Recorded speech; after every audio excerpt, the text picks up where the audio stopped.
At an event in downtown Durham last week, one of our church members took this picture. Churches, where are you? In the 18th century, John Wesley asked a similar question.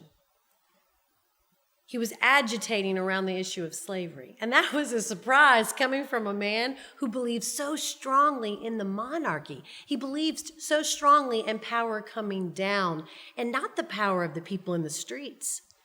That is, until he realized that his theology, his high view of human worth, his belief that the image of God is in all people, stood directly against slavery.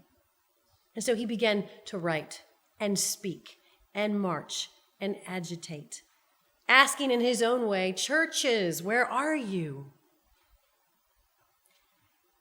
As we are asked that same question, we recognize our yes as followers of Jesus with a theology that comes from John Wesley, as a people who say yes out of our love of self, love of neighbor, and our desire, the power of the Spirit to create disciples in the name of Jesus Christ for the transformation of the world.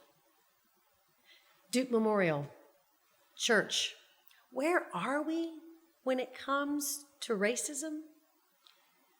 We respond congregationally, communally, and collaboratively. Communally, our ministry team is working now on a formation guide, an opportunity for us collectively and individually to discern how we want to enter the work of anti-racism, whether it be through listening, learning, leveraging our power, and along the way, loving the Lord our God with all our heart, soul, mind, and strength. We also respond congregationally. And your congregation leaders voted last week to reconvene the Full Inclusion Task Force specific to anti-racism work. And so their work is to come back to the council in the next several months with a proposal on how to address systemic racism both in our institutions, in our church, and in the world. We also respond collaboratively. And I, as your lead pastor, am meeting with clergy throughout this city, learning from their work, but also holding one another in our churches accountable to the work.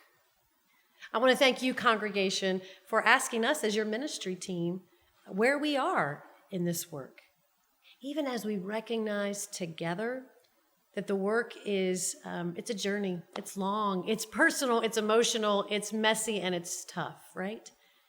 And still we say yes. Yes, in the power that the Spirit gives us to do the work. Yes, in the name of a God whose saving grace allows us to begin again and again and again. And yes, in the name of God with brown skin on, Jesus, who marched against discrimination all the way to the cross, and whose redeeming love empowers us to do the same. Thanks be to God.